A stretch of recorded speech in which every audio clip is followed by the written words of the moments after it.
Hello and welcome to this second video on the normal distribution. In the first one, we covered some elements regarding how to identify, what is it we call a normal distribution and how to work with the normal 0, 1, the standard normal 0, 1. We went over the table that you have attached in a list of formula provided for the exam. But now I'm going to go over on some problems, different kind of problems that may appear when we have a normal distribution that has not a mean of 1 and has not a variance, a mean of 0 and a mean of 1. That is not the standard one. So what we're going to be using here is called the central limit theorem that allows to code any normally distributed variable into the standard normal 0, 1. How does that work? Well, if we have a normal distribution x that is normal with mean, mu, and sigma and variance, sigma squared, this is the notation that we're using for the normal distribution. The standardized variable, this is the variable x minus mu over sigma, is distributed normally with parameter 0, 1. It's a standard normal. So, for example, this is like a comment, and then we're going to be doing some exercises. But for example, if we have an x that is a normal of parameters 20 and 9, this means that, remember, that my mu is 20 and that sigma squared is 9. If sigma squared is 9, remember that sigma is always positive. So my sigma, my standard deviation is 3, right? So how can I find the probability that x is less than 23? Using the table, well, I need to take everything into my set from the standard deviation, from the standard normal. How do I do that? I take the value for x, the 23, I subtract my mu, that is 20, and then I divide everything over the square root of the variance, over 3. Well, this 20 minus 20, 23 minus 20 gives you 3, square root of 3 is 93, so this is 3 over 3, 1. So this variable, this probability here that we had using the variable x is the same as the probability that z is less than 1. But now this z less than 1 is in the standard form. So we can go to our table and find the phi of 1. We go to the table, we find the phi of 1, and that is the probability we're looking for. Okay? This is how essentially how the standardizing work. And now the rest of the video is going to be examples. Okay, so that you can see it. They're going to be first increasing like in a more theoretic way, and then the last one is going to be more of a contextualized problem for you to think of. As usual, you can find more problems and exercises in my webpage so that you can have more of to practice on this. So let's do these two exercises. Exercise number 1. Given that x is distributed normally with parameters 20 and 7, we have to find the probability that x is less than 16.6. So let's begin with the first idea. We're going to identify for number 1. We're going to identify that if x is distributed normally with parameters 20 and 7, this means that my mu is 20 and that my sigma squared is 7. And we want the probability that x is less or equal than 16.6. Remember that we said in previous video that the equal sign here is not going to affect how the calculation is going to work. If you had the less or equal, if you only had the less, it's just the same. So now we're going to standardize this. How do we standardize this? Well, we're going to say the probability that z is less or equal than the value that I want. This is 20. The value that I want is 16.6 minus my mean, that is 20, and everything here divided over the square root of the variance, the square root of 7, and that is what I'm looking for here. We are going to perform all of these operations that, as you will will see is going to give you a negative value. We want it to give us a negative value. In this case, I want it to give you a negative value so that we also did together some exercises with the negative value. This is the probability that Z is less or equal than negative 1.285. So the first thing that we have to mention here is that this fraction that we have here, this expression that we have here, is an irrational number. Those who did it in your calculator would probably see that. But remember that the table will allow us to work with the first and second digit, then the third one, and then the fourth one, right? Our third decimal digit is the last one that we can use. So we can omit everything after that with the corresponding rounding. So the thing is, we need to find the phi of negative 1.825, right? So how do we find the phi of that value?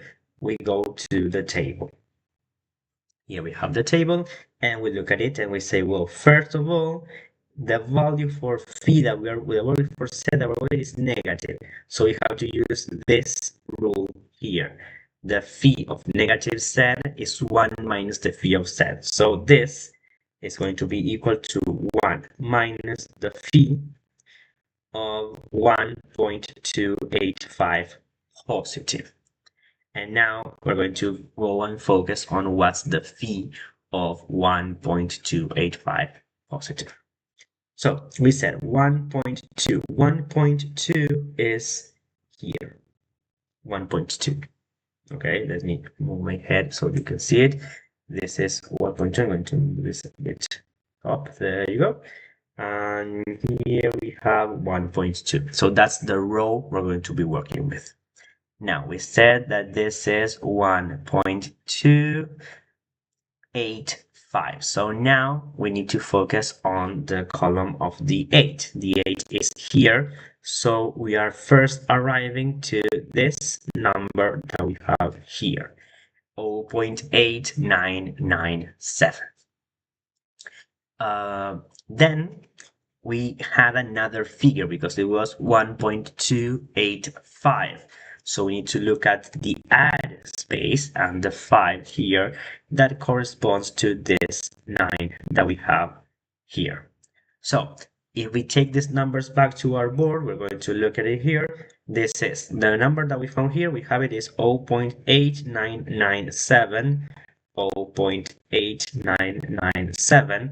And to this number, we need to add a 9. You see here we have add and a 9. What does a 9 mean?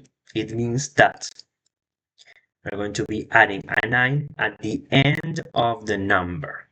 At the end of the number is adding at 0.8997. It's going to be 0.9006.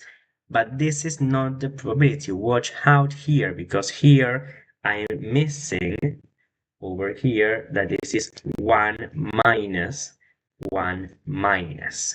So this 1 minus is the one that I'm looking for, and that is going to be 0.0994. Because remember that as this was negative, we need to take 1 minus the value that we found on the table. Okay, so this is the probability that we're looking for in this case. If a distribution has a mean of 20 and a variance of 7, the probability that x is less than 16.6 is around almost 1%. Here we are given to 3 significant figures, so we have to write these 3 significant figures, but that's essentially how to understand this result. I hope that this was clear to you. As well, again, there are more exercises and more explanations in my webpage. I'm going to be going now with number 2. Number 2 has a very interesting use that I want to show you, that are the critical values. So let's take a look at the following. We have 2 We are given that y has a normal distribution with parameters mu and sigma squared. We don't know mu and sigma. We're actually going to have to find those values, but we are told that the probability that y is less than 10 is 0.75, and the probability that y is greater or equal than 12 is 0.1. Okay, I'm sorry, my computer there just crashed out. So let's go back to what we were doing. We had this uh, variable that we have to find the values for mu and sigma. Um, I was going to tell you about the critical values. The critical values are the values that are included here at the last part of the page that tell you the fee, the value for set for some special values. Essentially, the values that are 0.75, 0.90, 0.95, 975, 0.99, and all of this. It's like values that you wouldn't need to go to the table and look for them because they're just given to you there. They're known as critical values. So, for example, let's take a look at one of the applications that we were looking for. We were told that I'm going to be working with this one now. The probability that y is less than 10 is equal to 0.75. In a distribution that is normally with standard normal, that is 0, 1, we know that phi of z is equal to 0.75 if we are in this value here. This value here is 0.674. So we know that my set here is 0.674. So how does this work? Well, remember that this came from the process of standardizing. So what we have here is that the probability that z is less than my value 10 minus the mean over my square root of sigma, it's just going to sigma squared is going to be my sigma. This is equal to 0.75 because of the standardizing, right? Yes, this variable is given in the normal way, we can standardize it, but we know what this z has to be. We know that this z, now we have here this 10 minus mu over sigma, has to be this number, has to be 0.674. We have this first identity for us to match. I'm going to write that identity over here. It's going to be 10 minus mu over sigma is equal to 0.674. Okay, so with that in mind, we can do the very same thing with the second one, but the second one has a slight difference, and that is that you're given the probability that y is greater or equal than 12. That probability is 0.1. You will see that you won't find that number in the table, but you can to find its complement. You can say, okay, well, yeah, if the probability that the value is greater than 12 is 0.1, then the probability that the value is less than 12 is 0.9. And we have the critical value for 0.9. We have it right here. It's 1.282. We are told that phi of 1.282 is equal to 0.9. So again, if we go over here and we take the standardization, this would be z less than 12 minus mu over sigma is 0.9. But then that means that all of this, 12 minus mu over sigma, has to be equal to 1.282. This is the value that has a probability of 0.9 is this one. So in order for this to have this probability, these two things, for this to have this probability, these two things must be the same. So I'm going to write that down over here again. I'm going to make some space here, and I'm going to write it here. This is that 12 minus mu over sigma is 1.282. So now what we actually end up having is what we call simultaneous equations, or in some places a system of equations. I want to show you what will be a nice trick to solve this. That is substituting the values for sigma. Observe that from the first one, I'm going to erase this now so I can make a bit more room. From the first equation, we can say that sigma is 10 minus mu over 0.674. And from the second equation, we can say that sigma is 12 minus mu over 1.282. So if we consider these two together, we can say that 10 minus mu over 0.674 is the same as 12 minus mu over 1.282. Okay, from here we can start solving. I mean, we would just cross multiply and take some distributives, and we would end up with the value for mu that is 7.78. Okay, in case you want to do it yourself, take some minutes to do it. It's just algebra, cross multiplication, some distributives, some factorizing, and you would end up with this value for mu. Then, once you know the value for mu, you can plug it in here or in here, wherever you prefer. It's going to be exactly the same, and you will be getting that the value for sigma is 3.29. Again, if you want to look at these exercises more in depth, they are expanded in my webpage. Now that you have the access in the description to the link, and more exercises as well on this given there. So, but to see that this is a, call it nice work around it.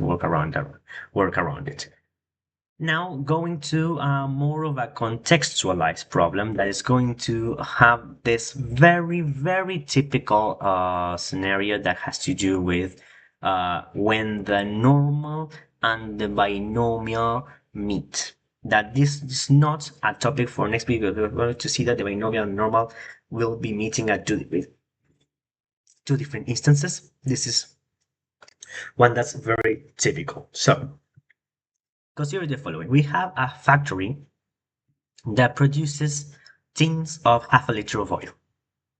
And the volume that we are putting there is distributed with that mean, a mean of 506.18 milliliters, and has a standard deviation of 2.96. So first, we are asked to know what percentage of tins contain less than a half liter of oil.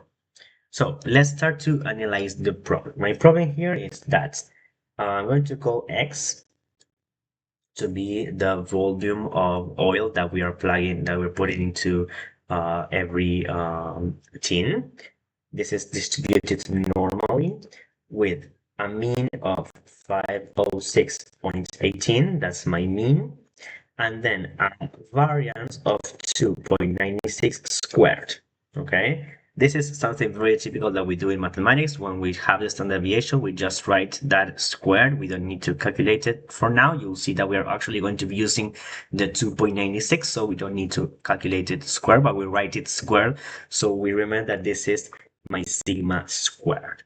Now, we want to know what is the percentage of the tins that have less than half a liter of oil. So if this measures, now here this is like an expectation, right? It's like okay, what would be the expected percentage? Well, that would be a probability, and that would be calculated by this, because we get the probability that X is less than 500, because remember that we're measuring in milliliters, so we want less than half a liter, that is less than 500 millimeters. This is what we're looking for, and that expressed in a percentage. But again, we cannot calculate this. We need to standardize it. So this is going to be equal to the probability that Z is less than 500 minus 506.18 over 2.96. As I was telling you earlier, we're going to be using the standard deviation here. So as we're using the standard deviation here, we don't need to square it because we're just using that specific number, right? So we perform the calculations and you will see that this is probability that Z is less than negative 2.00088. That is what we're looking for. Now, remember, as we have seen in the previous example, that this is actually equal to 1 minus the phi of 2.088, because what we're actually looking for is when we're looking for less than a negative is 1 minus the positive version. So we need to go to the table and find the phi of 2.088. How do we look for this? Again, we go to the table and we need to set first. Our mine has to be put around here. This is 2.0 is here. So we are in this row. And then we have the 8 that is here, right? So we are in this row, and in this column, we are taking this number here. And then we have to add the second 8 that we have here. This second 8 corresponds to this 4 that we have here. So remember that is 0.9812. 9812, and then we add a 4. So this is going to be 1 minus, and this is 0.9812 plus, and we add a 4. When we add a 4, is 3 zeros and the 4.